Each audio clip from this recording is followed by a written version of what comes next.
Assalamualaikum warahmatullahi wabarakatuh, Kang Bro. Di suasana pagi yang cerah ini, sambil menikmati udara segar di pesawahan ya. Aduh, sorry.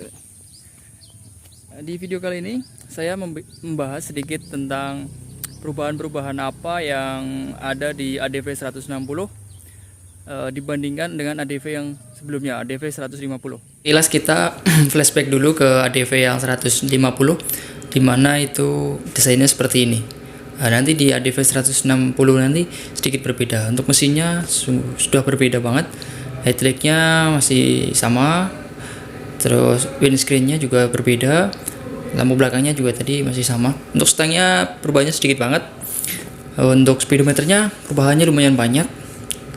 Untuk fitur-fiturnya sih masih mirip-mirip lah. Fitur-fiturnya masih mirip, cuman tampilannya sama itunya tuh sudah berbeda. Disc brake-nya atau piringan cakram depan masih sama dengan ukuran 240 mili dan yang belakang 220. Untuk hazard sama ESS-nya masih ada untuk tipe ABS. Fitur remote-nya juga sama.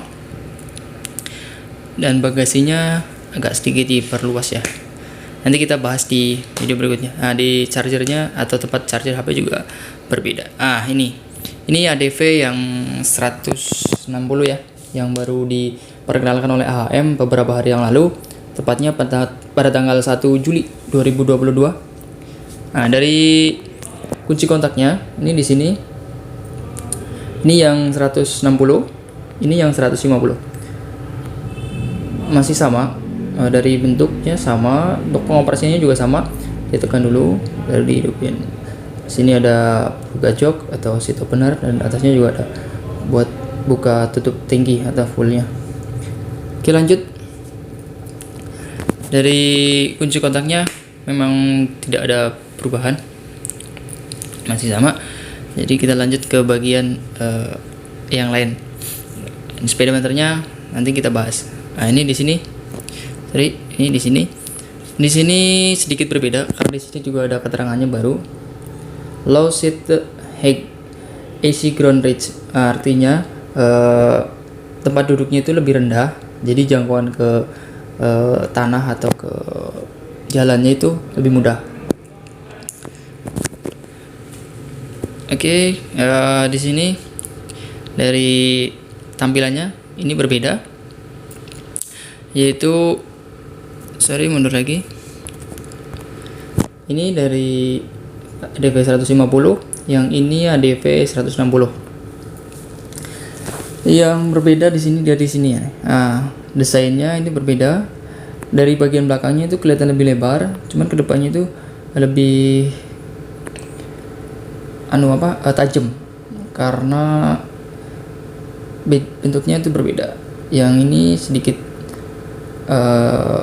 polosan gitu, ini banyak pokannya, sehingga pijakan kakinya itu lebih lebar daripada yang ADV 150. Dari headlightnya ini masih sama sih. Ini untuk emblem-emblemnya sedikit berbeda.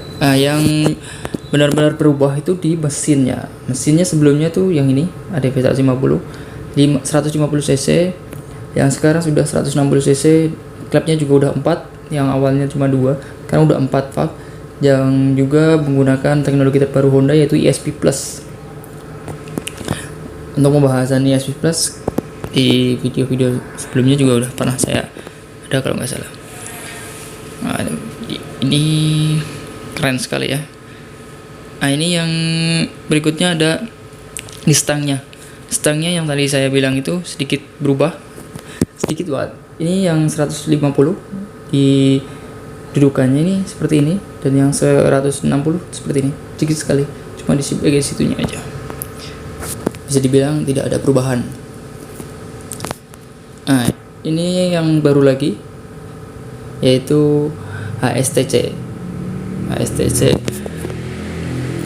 yang ada di tipe ABS aja, Honda Selectable HSTC Honda Selectable Torque Control. Jadi fungsinya itu secara singkatnya itu mencegah ban selip ketika berada di jalan yang licin.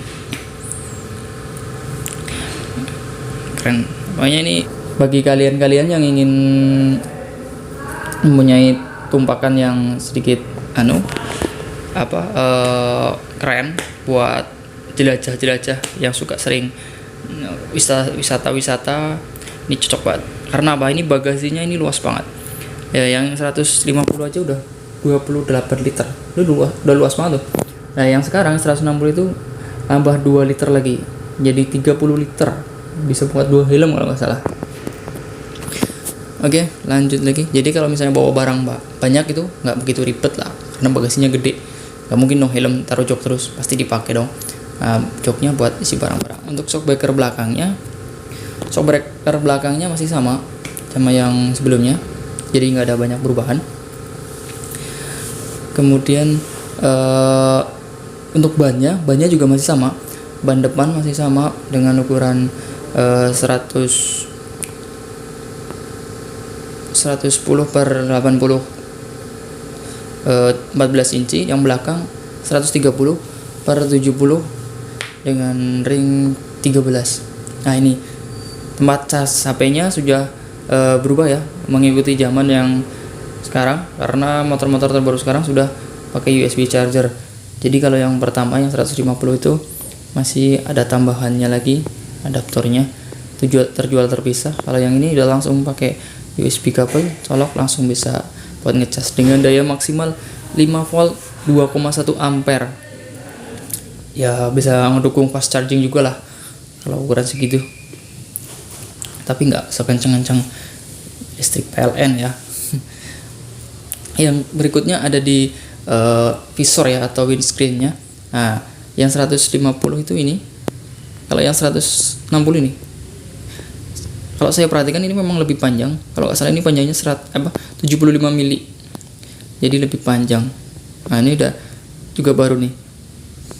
Berarti dia kalau yang new itu berarti baru, dari yang sebelumnya itu belum ada atau berbeda. Kembali lagi sini. Nah, ini yang seperti saya bilang tadi, jadi tempat duduknya itu lebih rendah dan jangkauan ke lantainya itu lebih gampang karena ada penurunan dari tinggi jok yang tadinya 795 sekarang 780, 15 mili selisihnya sama yang 150. Jadi yang ini lebih rendah. Ya, pokoknya cocok banget lah ini buat touring atau jelajah-jelajah destinasi-destinasi yang ada di Indonesia ya. Nah, ini berikutnya ada di panel meternya atau speedometer. Speedometernya udah full digital juga, sama-sama yang 150. Cuman perbedaannya itu di ini yang 150, ini yang 160 tampilannya nih. Untuk RPM-nya sekarang kayak gini. Terus jamnya ini jauh lebih gede di sini. Terus ini ada untuk yang lainnya ada temperatur outdoornya juga ada, trip A trip B totalnya, terus juga ada oil change-nya. Cuman yang sekarang itu udah STC-nya di sini, sama ada logo T-nya itu di bagian atas. Untuk DV 160 ini speedometernya mirip sama DV yang 350, cuman di bagian warnanya itu agak lebih redup, lebih kalem timbang yang 350. Di video sebelumnya sudah saya bahas juga masalah speedometernya. Oke, untuk varian warnanya ini bisa kalian pilih. Untuk varian warnanya ada merah, hitam, putih, sama merah lagi ini. Cuman mungkin beda tipe ya, ada 2 tipe, yang CBS dan ABS. Bedanya apa? Di video berikutnya bisa saya bahas nanti. Sampai di sini dulu video dari saya. Assalamualaikum warahmatullahi wabarakatuh. Semoga kalian selalu sehat.